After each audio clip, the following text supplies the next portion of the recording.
Hey, Dylan. What's going on, man? Okay, man. So, let's get into this. Podcaster to podcaster. I never think of myself as a podcaster, right? I'm a guy who writes stuff, and for 3 hours on Thursday, I record back-to-back podcasts, and that's the extent of my thing, right? I love Okay. it. So, tell folks a little bit about you, and then I want to ask you drop you into the first of our three hypothetical scenarios. I'm going to walk you through. All right. Well, I'll try and keep the intro brief. Yeah. So, spent the early side of my career in the entertainment industry, working at PR firms like 15 Minutes, that was headed by the legendary Howard Bragman of Bragman, Nyman, Caffarelli. Worked in the talent agencies at ICM. Was a development executive at Bruce Nash Entertainment, producing shows like Outback Jack, For Love or Money, and a lot of different clip shows Mhm. during the first reality TV boom.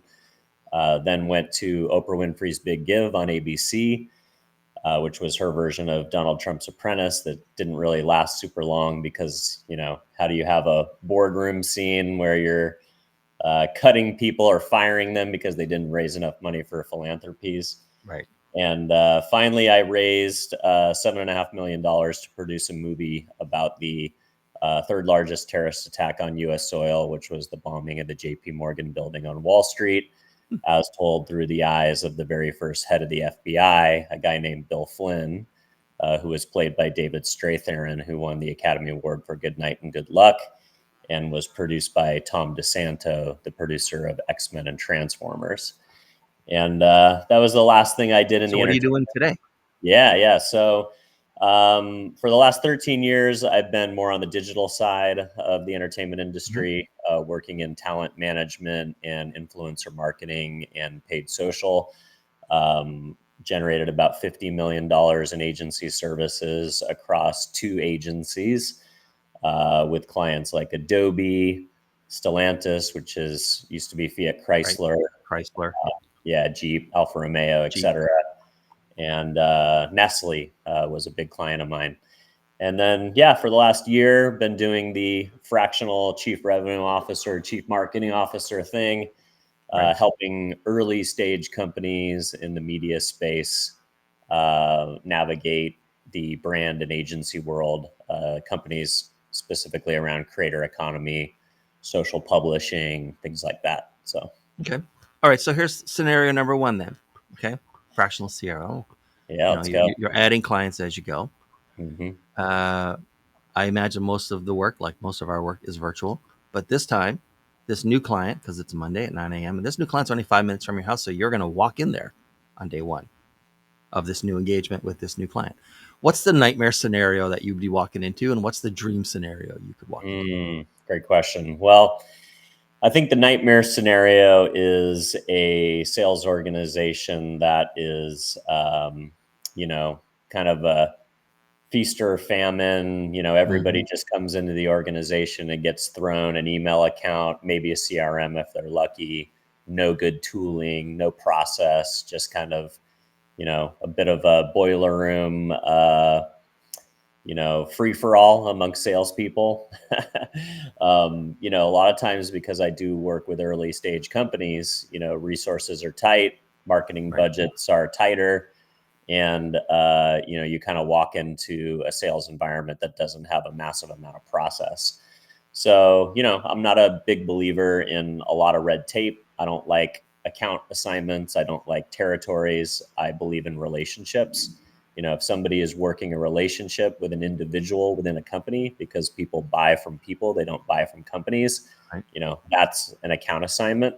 But there's no reason why, if I'm a new person in the sales organization and I have a client in New York and I have a relationship, there's no reason I shouldn't be calling on that person and or at least helping the person in that territory or who has that account assignment. So that's the first thing that I look for is an organization where sales is looked at as an opportunity to be collaborative and work as a team, and not the kind of cutthroat nature that sales teams sometimes become because of, I always say that comp plan dictates behavior. Yeah. So yeah, what's a perfect situation? Walking into an organization that has amazing tooling, is thinking about how AI is supplementing the salesperson and giving them more opportunity to be in the field. An organization that realizes that events are the only and best opportunity to get in front of new clients now.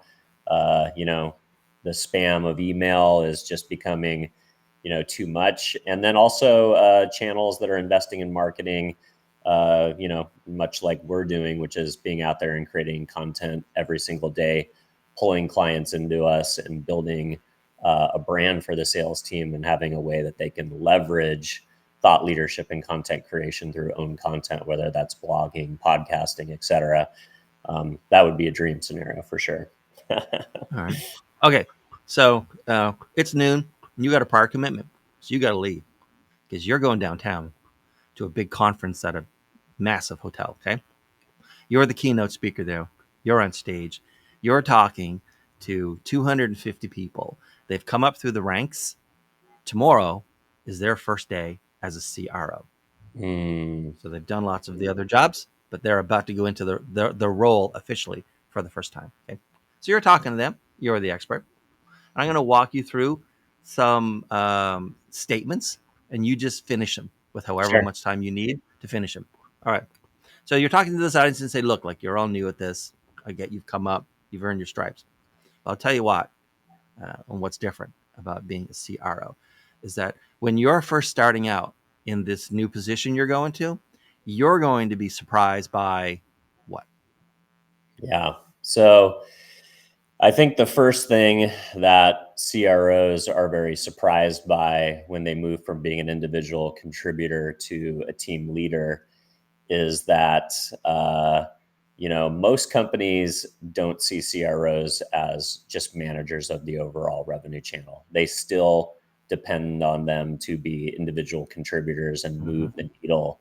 So there's this belief that once you become a chief revenue officer, you're just going to be a manager sitting up in your ivory tower running a sales call each The week company when will expect you to be a ringer. yeah. They think that you're basically just going to be managing a team and you kind of got out of the world of fundamentals. And Right. the reality is, every CRO role that I've been in, I was also the largest carrier of revenue on Mm-hmm. the team. I think you have to be careful there. I think you have to err on the case on the principle of being overly generous to your team. You never want your team to feel like you're competing with them. So any opportunity you have to offload accounts, co-sell with your team, make introductions, join sales calls and be the closer and expect nothing of it.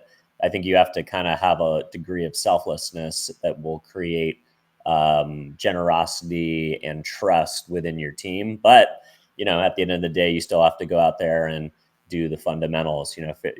Create content, drive inbound, touch base, set up meetings, and sadly, even still send some cold emails from time to time. Yeah. Fair enough. Okay. So then you're talking to them and say, like, and something else.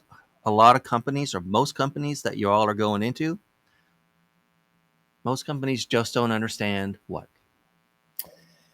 I think most companies today still don't understand just how hard it is to break through. AI, love it or hate it, has just become such a noisemaker. Mm-hmm. I interviewed the chief marketing officer of of Shopify a few years Mm-hmm. ago at his office in Toronto. And I asked him, as somebody doing a show about how do salespeople break through to C levels and have conversations. I asked him, what's your mechanism for, going through your inbox, and how do people find you? How do you take meetings? How do you decide to structure your day and find new opportunities, new technologies, new providers, etc.? And he told me, he said, Dylan, I know that there's value in my inbox, Mm-hmm. but I get 500 emails a day Mm-hmm. and I have no mechanism in which to go through that, evaluate it, and find the potential gold that might be in there. So I rely exclusively on people I know and people I get referred into. And I thought that was funny because he opened my email that said, "Hey, would you like to come on my Yeah. podcast?" Which was a cold email, and I flew across the country and showed up at his office in Toronto. But this was back when podcasts were mainly audio and not video, so I think it was, Right. easier to get guests, especially high level C-level guests. But the idea that you're gonna give a salesperson a CRM and an email account and access to some data provider, and that they're going to send emails and have any degree of effectiveness, even with large degrees of customization. I mean, look, I've run emails through ChatGPT and come up with what I thought were probably the most personalized and the most buzzy emails ever. But the problem is they're not getting opened anymore. Right. So you have to figure out ways that you can get in front of new prospects uh, in a more tactical situation. And I think it's really what we're doing right now. I mean, look, I answered your email. Anybody who ever emails me about coming on a podcast, I'm willing to do it. But the majority of emails that I get about, hey, I want to, sell you a sales Yeah. tool or give you some lead appointment setting service, the normal things that CROs get emailed and cold outreach about. I'm as bad as everybody else. I don't answer any of them. Yeah. Because, again, so the same thing is that CMO of Shopify, I don't have a good mechanism to evaluate which ones are legitimate and which ones aren't. And I only look at things when I hear about them through referrals or I find them via my own research. And a Yeah. lot of that is through social, right? Yeah. I can tell you that. I mean, as someone who is paid to write the emails that get C-level people to open them, Yep. my pet peeve is anyone who opens an email with either a it's obviously faked up or AI generated, like something that was pulled from LinkedIn, or even worse, crime, in my opinion. Is that I Mm. would love to. I don't care what you love. Like, when did all of a sudden you're interrupted and fell into my life, but I'm supposed to like talk about and think about you? That's not how this works. You should have opened with something that talked about me. Mm. Right. The way I like, I work with a lot of CMOs, especially fractional CMOs, and I explain to them that I do not write inbound. I don't write, and I say, just so we're clear, the difference between inbound, just this is a stereotype, it's very general, but the difference between inbound and outbound, where I write, which is, you should be getting a lot, you should get most of your prospects from inbound. You should, like 80%, right? Outbound is just for the people who are probably never going to encounter that stuff, but you're pretty sure that they should be your customer, right? I Mhm. say the difference in inbound and outbound is this. With inbound, we're writing to tell our story to Mm. people who've followed some kind of path to learn our story and see if we're a fit. In outbound, we're telling people their story with us in it. I like It that. and you cannot take the content approach and just push it out and call it outbound, because it's different psychology altogether. We're telling them their story after we figure out a way to put ourselves in their story, because we don't have more than a few seconds of attention, if we're lucky, to try to establish our story, but their story is established. So it's like writing a short story, right? Well, in a short story, you have to assume a bunch of stuff is understood, which is why they tend to not be so complex, right? Because you need all that framework in someone's brain already, and then you just like add into it. That's what we're Mhm. doing here. So yeah, I Yeah. mean, it takes very cool special writers to do inbound really well, because it's hard to tell your own story in a way that a stranger is going to care about. Yeah. But then it's a completely different like skill set to tell people their own story with you in it. That's just weird, but it's the only way to do it. So I don't care what you love, and if you would love to talk to me about something, I'm not here because you love something. Sorry. Anyway, I went No, off on a rant. Sorry about no, that. I Okay, love it. so I love it. you're talking to these CROs, right? They're trying to like push you off the stage, but you've got like a couple things you want to tell them. Number one of those two things is this: like, at some point, some of you, if you're lucky, you're going to have an aha moment about being a chief revenue officer. What is that aha moment? Mm. Yeah, I would say the aha moment about being a chief revenue officer is uh, you've got to think about what you were just talking about in our last discussion, the idea that you have to enable your salespeople to talk to customers that actually want to be having a conversation with them. You have to do your job to get them at least at bats. And that is done through proper content marketing, whether that, I don't care what form you like it to take, but I prefer video because I'm not a great writer, but I'm pretty good at having conversations. I do it most of the day, whether it's in the real world or over a video format like this. So I spend most of my time having these types of conversations, whether they're private Zoom calls or public podcasts, and they're basically the same thing. One is one-to-one, one is one-to-many. But if you're not, as a chief revenue officer, creating inbound, either through your own personal brand or the company brand, and getting your salespeople great at bats, then they're eventually going to move on to a company who will.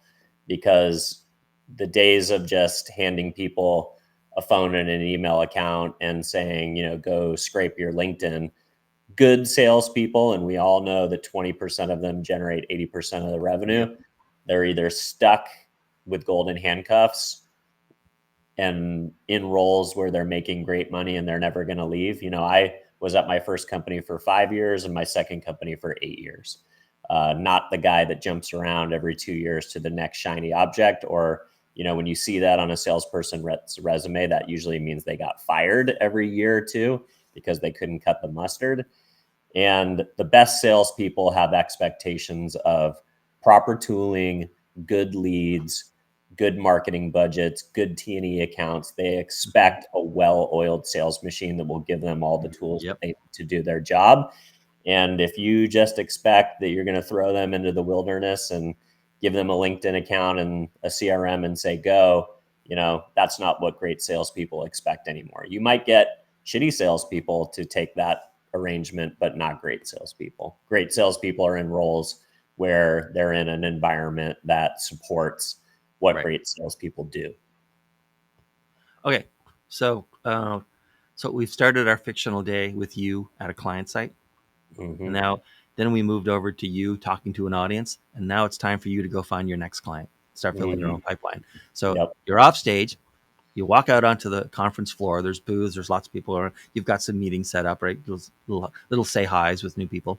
Mm-hmm. You're talking to these prospective clients who might become your next big client. Okay. When you're talking to them about the CRR role and sales generally, what do they talk to you about that you think is overrated? And what did they talk about, or what did they not talk about, and you think it's criminally underrated that they'd Mm-hmm. really benefit if they just paid more attention to it?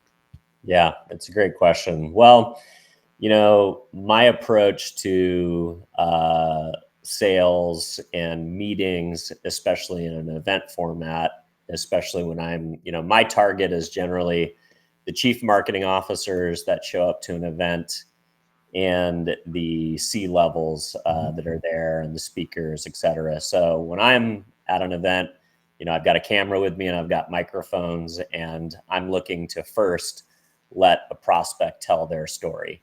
So my offer to them is, hey, I would love to spend 10 minutes with you, getting to know you and learning your story. And usually what will happen is, I'll do a 10-minute video. Who are they? What does their company do?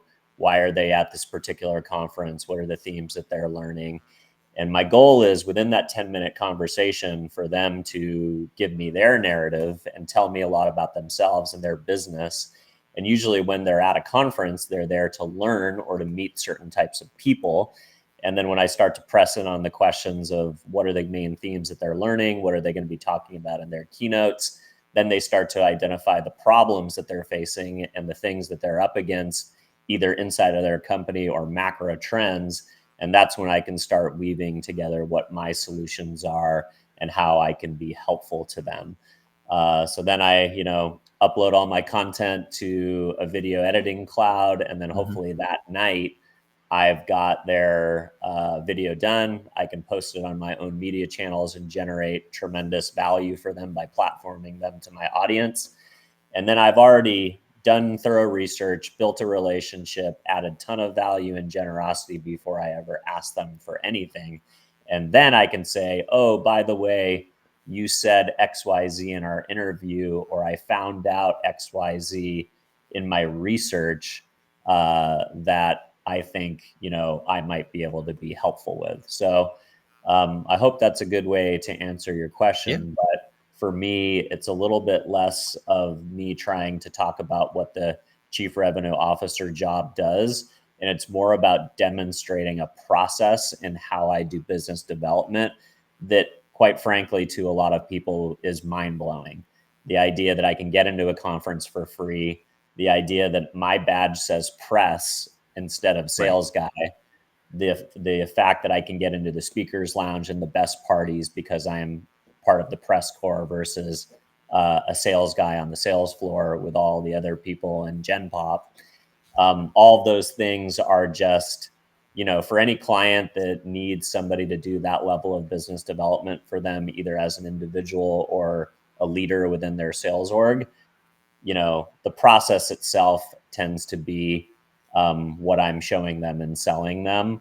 And they either understand it very quickly or they just kind of see it as, hey, this was a nice to do, and they move on. Right. But, it's for any B2B marketer or B2B sales leader or a CEO that understands they need to be thinking about their employee brand and they need to be thinking about their founder brand. Most of them see the process and get it pretty quickly. Right. Okay. So, last question, or actually, maybe the second last question. You're talking to prospective clients. What's a red flag and what's a green flag when you're talking Mm. to a company? Yeah, that's a great question. I think a red flag when talking to a new client is, pushback around budgets and I don't even like when I send over my rates, I'm actually not married so much to like Mm-hmm. 10 hours, 20 hours, 30 hours and these cost structures. I don't discount my hours because I Mm-hmm. know what I'm worth. But if a client wants to move the levers, I think the fractional world is so appealing to clients because it allows them to rent to own, right? Yeah. So they get the opportunity to date somebody before getting married. I think that's the biggest hesitation on the client side these days of hiring full-time chief revenue officer, chief marketing officer. Both of those 10 years are shorter Yeah. than they've ever been. Yep. And they think they can do it with junior people, and they don't want to get married to somebody that comes with a 1-year contract, or the need to cause to terminate if it doesn't work out. And it's a great opportunity to date before you get married. And in that, but there's still clients that see hourly rates, and they kind of try and do the math, and they say, oh well,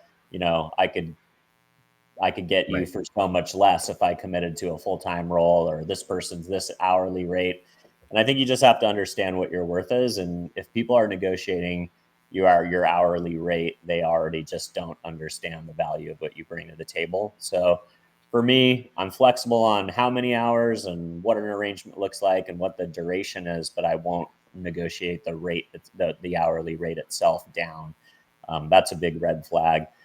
A green flag is when people just get it. It's when usually I meet them through a process like what we're doing right now, which is, you know, podcasting, both virtually and in the real world.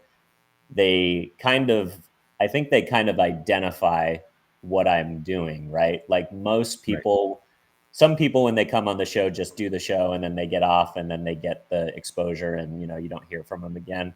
But some guests understand that these shows exist for relationships to start, right? Mm-hmm. When you reached out, I didn't know you, but the fact that you were generous and you were willing to offer time on your show and your platform and help me co-create, as many. as many opportunities that I get to do shows, I don't get as many opportunities to be on them. And that's tremendously valuable to me to Right. practice my craft in the other Isn't that weird direction. how it works? I do 150 episodes a year Yeah. of my own podcast, and I think I was on two as a guest last Wow. year, Uh-huh. right? So it's, if anyone's thinking like, I wonder if I started a podcast, anyone would come on. Yeah, people would come on.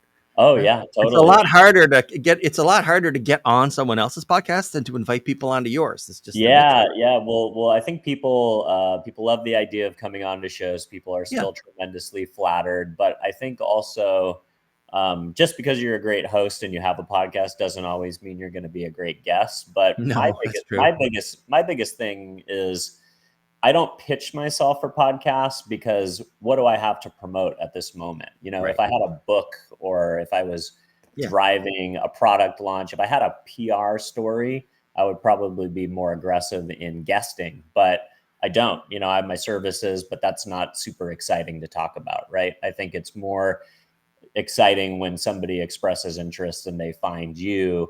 I think that's a more organic process than, you know, going out and pitching yourself for Yeah. podcasts just as a quote unquote expert. But but going back to, you know, the clients that get it, it's, you know, ones that kind of come on the show, they gain some value from it, but they really see like, okay, this guy ultimately, they can see the Right. motivation behind it. They can see that it works. Like, wow, this guy convinced me to meet with him of all the different people that I possibly could have meet with at this event. And this could be a tactic that I could use or my team could use or my marketing organization could use. Why don't I do this? So again, it's that the process leading a prospect to understand the value of, you know, my belief is that every sales team needs a podcast and every salesperson needs a podcast.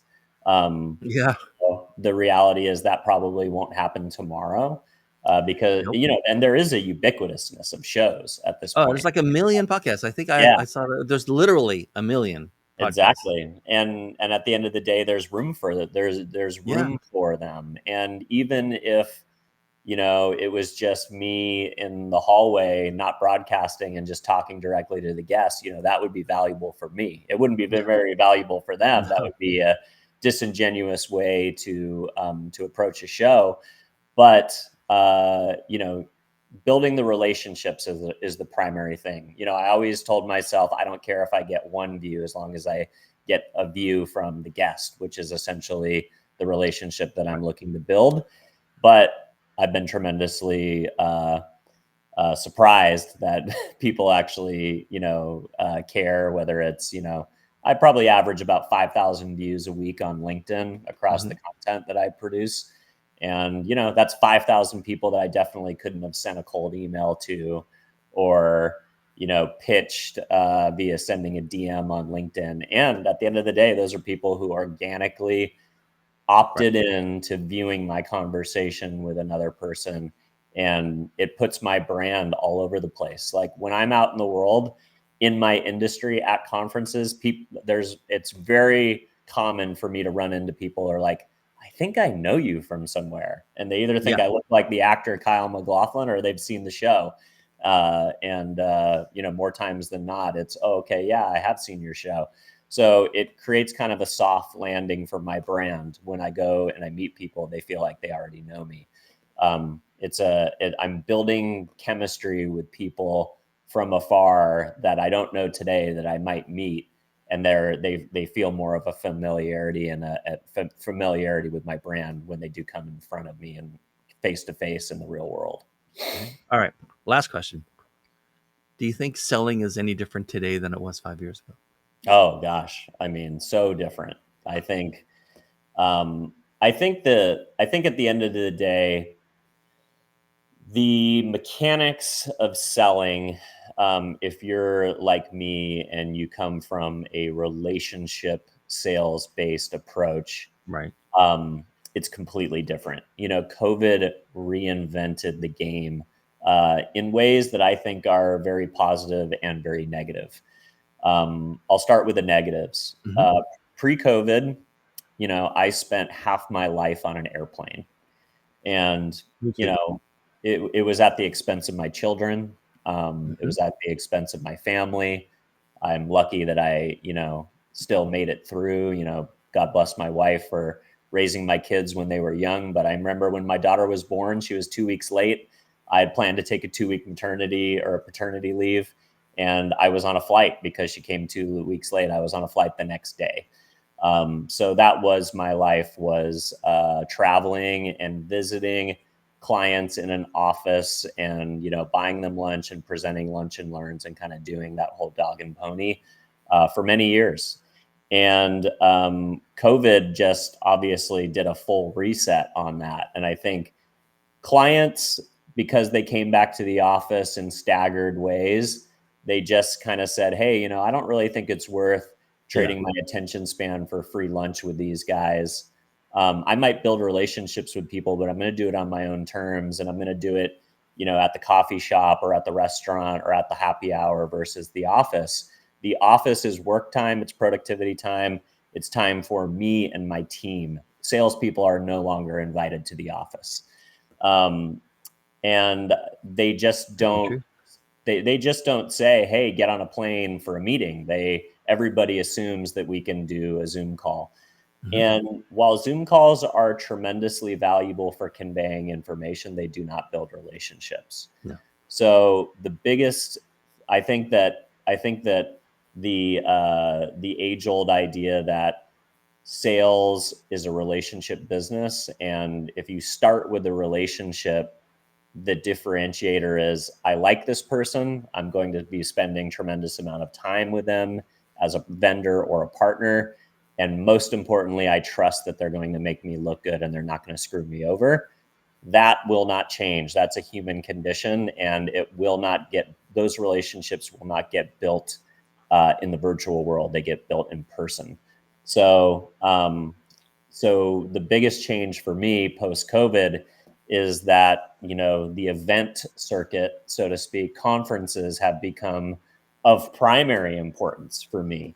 I try and attend one every other week. Last week I was in Miami at the Possible Show. I'm about to jump in the car and head to the ANAs down in Los Angeles. And I had several conferences that I was tracking this week, doing outreach around, and finally at the last minute deciding which one to go to, where I got the best access and the best meetings.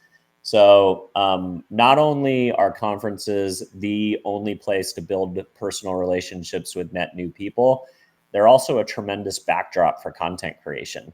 I can create great content in my studio, but when I'm in Miami, or I'm in the south of France in Cannes, or if I'm in Sundance, it's a tremendous set to drop myself into as a content creator, staying in a Mm-hmm. cool hotel. You have to be visually appealing in the content that you're creating. You have to feed into influencer culture a little bit. And I think the reality is, salespeople were leading very glamorous lives that nobody else knew what they looked like. And when you kind of put that out there in your content creation and in social media, and you kind of, leverage the fact that you're going to amazing sporting events and entertainment and conferences and learning and listening and meeting celebrities and meeting people like Mark Cuban or Martha Stewart or Beyonce's dad, or whoever it might be. Just flicking on your phone and capturing a little bit of that and putting that into content, into a 60-minute video. It's an amazing opportunity to put you into a backdrop that is very catchy and eye appealing, and it will help you generate momentum behind your personal brand. Absolutely. So I'm a believer that every salesperson needs to start thinking about their personal brand, needs to start thinking about content creation. Don't get married to the medium, get married to the practice. Whether that's writing a newsletter, whether that's writing great blog posts, whether that's writing great LinkedIn, if you're a photographer. I find well shot photos sometimes outperform videos on LinkedIn. So Yeah. if you're a photographer, leverage that skill set. If you're somebody that likes to talk, leverage a podcast. If you're somebody that likes to do video, create videos on TikTok, then export them and put them on LinkedIn if they're appropriate. Yeah. So everybody needs to get into the personal brand building game in some way, because the days of, shotgunning cold emails into the ether, I Yeah. just don't see any value from that anymore. Okay, so it's time to wind down. Who should be reaching out to you these days, and what's the best way to get to you directly? Yeah, great question. If you want to check out the show, it's ad-podcast.com, or you can find me via Google search or on any platform, the Ad Podcast. You'll see me interview chief marketing officers, C-suites of agencies, influencers, authors that have recently written marketing books. But if you want to just connect with me directly, reach out to me. Probably LinkedIn is the place that I check my messages most frequently. So Dylan Conroy on LinkedIn. And the types of people that I'm looking to meet: marketers that want to solve influencer marketing and paid social as a problem, or any B2B company or leader in the revenue or the marketing side that is frustrated with the old way of doing sales and wants to upgrade and approach things from a pull methodology versus a push methodology, and specifically wants to evangelize their products to the advertising and the brand community. Those are the folks that I'm loving to talk to. All right. Millen, man, thanks so much for being here. This was fantastic. Other podcaster, I think you're my first podcaster I've actually like in 200 plus episodes now that I've done. Wow. This is Well, episode 202 let's that I've go. recorded in the last 17 months. Let's go. Well, great job, Dean. I think you get it. I appreciated our pre-taping conversation, and I appreciate you giving me the opportunity to come on your Happy to do it. platform. And let's continue to collaborate. Let's get it out there. Okay. Thanks very much. Thanks everyone for watching. See you next time. Bye. See you later. Cheers.